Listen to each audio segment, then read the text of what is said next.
तो दोस्तों आज की इस वीडियो में हम लोग दो खबरों को लेकर एक साथ डिस्कशन करने जा रहे हैं, जहां पर एक तरफ हम लोग कावेरी इंजन की पॉसिबिलिटीज देखेंगे तेजस के अंदर, जिसको लेकर कुछ लोग इस समय कई सारे संशय उठा रहे हैं। तो वहीं पर दूसरी खबर जुड़ी होगी भारतीय नौसेना के एक नए नेवल बेस को लेकर, जहां से स्पेशली सबमरीन्स को ऑपरेट किया जाएगा और उनके लिए एक कम्युनिकेशन सेंटर बनाया जाएगा। तो चलिए आगे दोनों ही खबरों को लेकर डिस्कशन करते हैं। आप बस अपने खुद के इस चैनल को सब्सक्राइब जरूर कर दीजिएगा। तो दोस्तों किसी भी देश की नौसेना हो, जब उसके पास कई सारी सबमरीन्स होती है जो कि लॉन्ग रेंज के ऑपरेशंस करती है या फिर वो गश्त वगैरह पर जब जाती है, तो उनसे कम्युनिकेट करने के लिए, उनके ऊपर कंट्रोल बनाए रखने के लिए आपको एक बेस की आवश्यकता होती है। और ये कोई नॉर्मल सा बेस नहीं होता। यहाँ पर आपको इस बात को इंश्योर करना होता है कि किसी भी परिस्थिति में आपके द्वारा भेजे गए सिग्नल्स वगैरह या जो भी कम्युनिकेशन सबमरीन और सबमरीन बेस के बीच में होता है, वो किसी भी प्रकार से लीक ना हो। पूरी सीक्रेसी के साथ ये कम्युनिकेशन किया जाए। अब इस समय भारत की बात की जाए तो भारत बड़ी संख्या में सबमरीन्स को ऑपरेट करता है। इसके अलावा कुछ ही समय पहले भारत की जो दूसरी न्यूक्लियर सबमरीन थी INS अरिघाट, उसे भी हम लोगों ने ऑपरेशनल कर दिया है।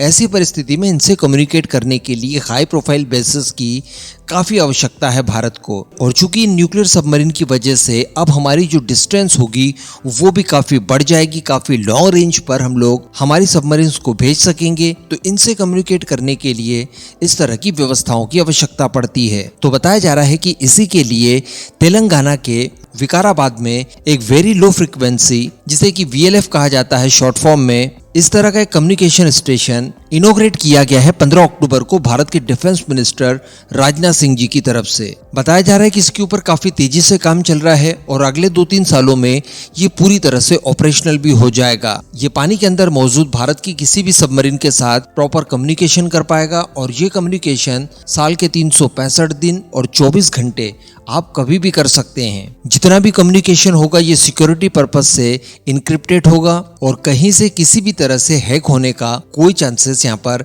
नहीं बनता, क्योंकि जैसा कि मैंने आपको बताया कि VLF बोले तो वेरी लो फ्रीक्वेंसीज, तो यहाँ पर ऐसी रेडियो फ्रीक्वेंसीज का इस्तेमाल किया जाता है कम्युनिकेशन के लिए जो कि केवल 3 से लेकर 30 किलोहर्ट्ज तक की होती है। तो इन्हें पकड़ पाना या इन्हें हैक या फिर क्रैक कर पाना बहुत ही ज्यादा मुश्किल होता है। तो इसी टेक्नोलॉजी का इस्तेमाल यहाँ पर किया जाएगा। इस तरह का एक बेस हमारे पास ऑलरेडी मौजूद है जो कि 1990 के दशक में तमिलनाडु के अंदर बनाया गया था। अब भारत के अलग अलग हिस्सों में इस तरह के बेसेस स्थापित किए जा रहे हैं, क्योंकि हमारी रेंज और कैपेबिलिटीज दोनों ही बढ़ रही है। अब अगली खबर की बात कर ली जाए तो ये कावेरी इंजन से जुड़ी हुई है। देखिए, कावेरी इंजन को लेकर जो हमारी लास्ट विश है वो कुछ इस तरह की है कि इसका इंटीग्रेशन हम लोग तेजस मार्क 2 में कर पाएं और इसी परियोजना में इसे इस्तेमाल करने के लिए तैयार किया गया था। अब अगर इस समय की बात की जाए जो करंट स्टेटस है कावेरी इंजन का, तो हम सभी जानते हैं कि ड्राई वेरिएंट तैयार हो चुका है। उसका इस्तेमाल घातक UCAV में किया जाना है। इसके साथ साथ इसके अंदर आफ्टर बर्नर एड ऑन किया जा रहा है ताकि इसका थ्रस्ट वगैरह बढ़ाया जाए।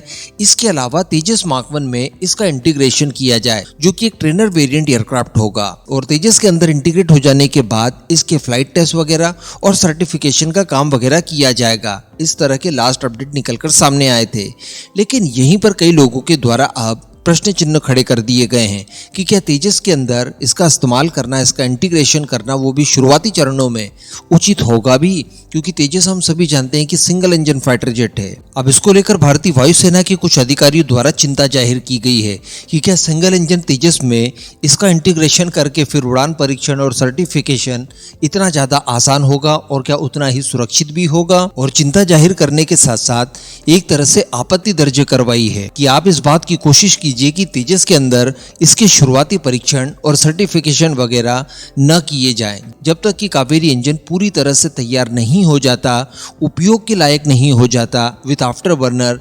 उसके पहले तक इसका इंटीग्रेशन तेजस के अंदर करके फिर उड़ान परीक्षण वगैरह करना खतरनाक साबित हो सकता है। और इससे अच्छा ये होगा कि किसी ऐसे टेस्ट बेड का इस्तेमाल किया जाए जो कि ट्विन इंजन कॉन्फ़िगरेशन के साथ आता हो, जिससे कि इस तरह के जोखिम वगैरह काफ़ी कम से कम हो जाए। क्योंकि भारत हो, अमेरिका हो, चाइना, फ्रांस, UK, कोई भी देश हो, जब भी शुरुआत में इंजन तैयार किए जाते हैं तो उनकी कोई गारंटी नहीं होती। हो सकता है कि इंजन आपका पहली ही बार में सक्सेसफुल हो जाए, लेकिन ऐसा भी हो सकता है कि आपका इंजन पहली बार में सक्सेस ना हो। और अगर ऐसी कंडीशन निकल कर आती है तो हमारा एक एयरक्राफ्ट पूरी तरह से तबाह हो सकता है।